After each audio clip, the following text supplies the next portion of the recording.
All right, so we're going to review the decline of feudalism, the end of feudalism, basically the late Middle Ages. Remember that there's three causes for the decline of feudalism. You have the political changes that happen in England, primarily through Henry II, John the First, and Edward. So basically, what you're looking at is these three kings make very big changes to the political structure, and that becomes a leading force for the rest of the world.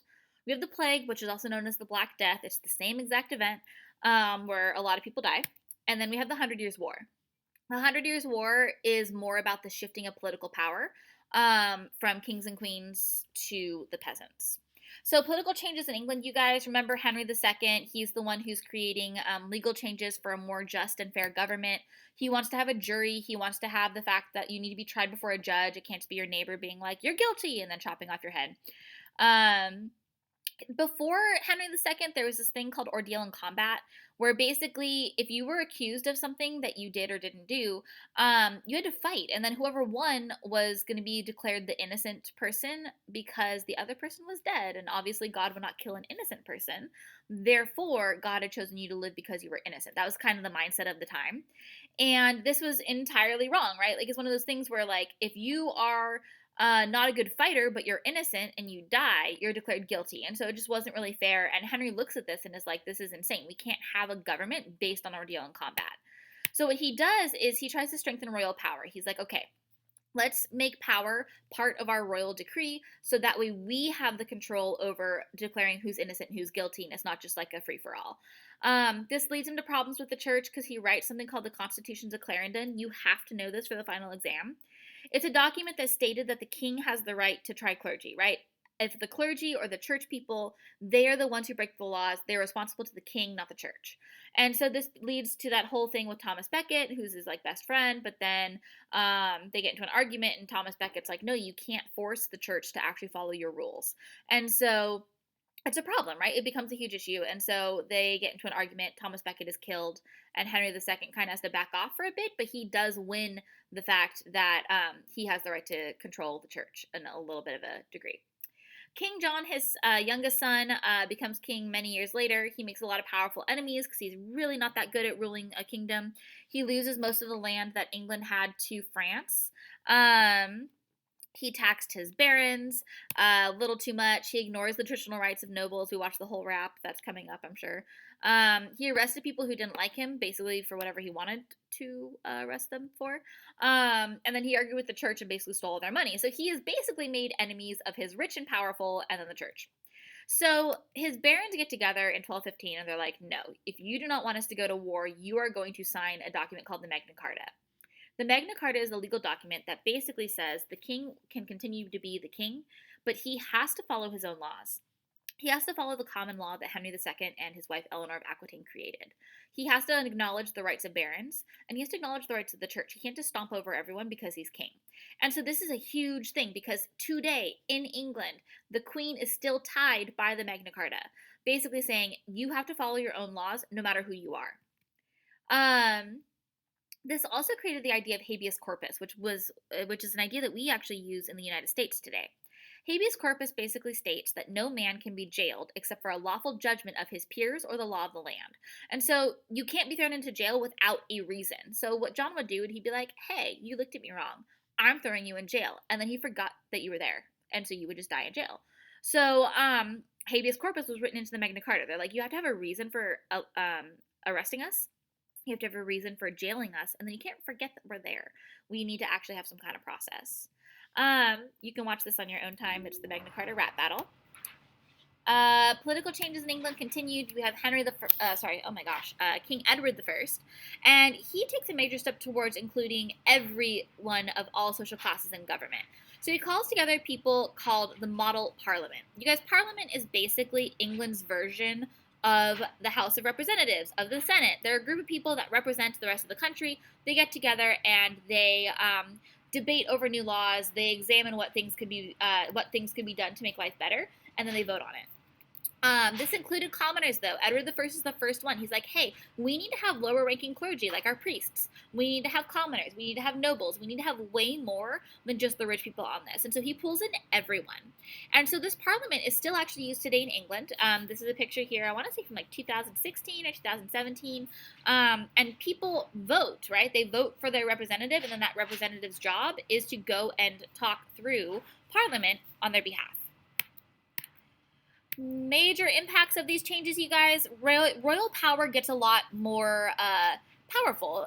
The nobles lose power, right? It's not like I can do what I want on my land and then go talk to the king. The king knows what's going on my land, and I have to follow his laws. It weakens feudalism by giving power to common people, right? The model parliament. Hey, you vote, you talk, let us know what you need. King John with the Magna Carta. King, you can't just, stomp all over the common people because they're not king. You are tied to your own laws. And then Henry II's obvious thing where it's like, hey, let's have a jury, let's have a trial by trial in front of a judge. The Magna Carta is incredibly important because it creates the idea that the king cannot violate people's rights no matter what. The king has rules. He is not God on earth. He has rules to follow because he is a man. And so that becomes really important. And then English common law and the role of judges and juries becomes really normal. So it becomes normal for people to judge you as your peer. It becomes normal of people of the same social class to have a voice in government. And the model parliament adds to that, right? It gives everyone a voice in government, no matter if you're a commoner or a lord. As for the plague, you guys know so much about the plague. I'm not really that concerned. But just remember the symptoms: fever, vomiting, fierce coughing or sneezing, the swelling or bumps under the armpits or the groin area, right? It kind of just becomes this nasty thing where you get a bunch of boils because your body is like trying to get heat out of it. The name the Black Death probably came from the black and blue splotches people got on their skin, or like people's tongues would turn black after they died. It was caused by the dirty conditions people lived in. Obviously, fleas on rats, right? City streets were filled with human waste. People just kind of did their business in the street and stayed there. Dead animals, trash, right? We have a lot of ways it could be spreading. Please don't forget the plague was also spread by the evil vapors, right? Don't forget your plague packet. It talks about how people thought it was this evil vapor, bad wind or mist that you'd breathe in and get sick that way. The impact of the plague, you guys, about 24 million Europeans died from the plague. Trade and businesses died off because there was nobody there to actually run it. But when people became better, the power shifted from nobles to commoners, right? The need for workers was so high. They needed peasants who could fix roofs and farm and fight for people if they needed. They needed peasants to do a bunch of jobs. And so they could actually demand more money and more rights because there were fewer of them. When 24 million Europeans died, it's not just all the rich people, it's a huge impact on the poor. Manors start to go away, right? We don't need that house with the farm with the villages because serfs and peasants are going to move to cities. And so if you're on a manor, there's no one to rule over anymore.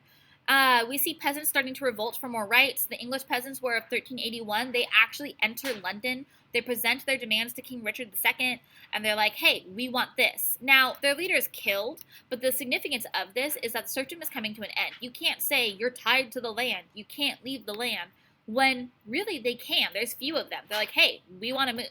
We want to go to the cities. We don't want to be farmers. And so people start to shift around, and feudalism dies because there's no longer a peasant class. The 100 Years' War adds to this, you guys. England and France fight a series of wars. Please notice it's not necessarily 100 years. It's just called the 100 Years' War.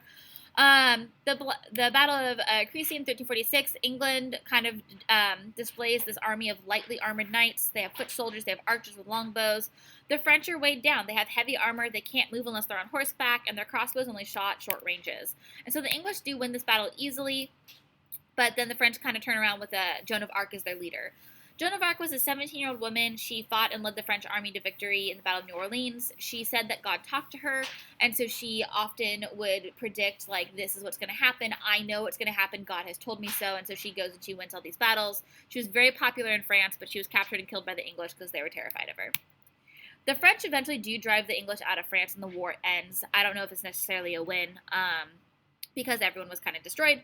But it is a win for the common people. You guys, the impact of this war is that kings realize they don't have to have knights and nobles in charge of anything anymore.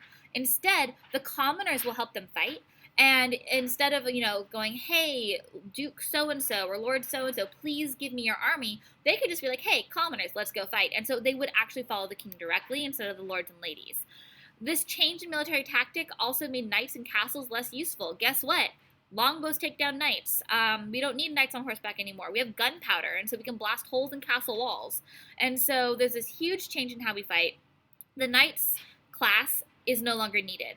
Nobles are no longer needed because peasants don't feel loyal to them anymore. They're not like, hey, I'm living on this manor and I owe my loyalty to the Lord of Northumbridge. Instead, it's a matter of, hey, I'm loyal to my king. I'm loyal to my country. And this is called nationalism or being part of a nation, right? This strong feeling you get of, I am English, I am French, I am Spanish, right? So this change in how they view themselves is incredibly important because basically what happens is kings gain power because the peasants love them directly. Peasants gain power because they only have to respond to the king, and nobles and knights are no longer needed. You then organize your information into this. You should probably review it in case you need to know a quick little tidbit about the plague, the 100 Years' War, and political changes in England.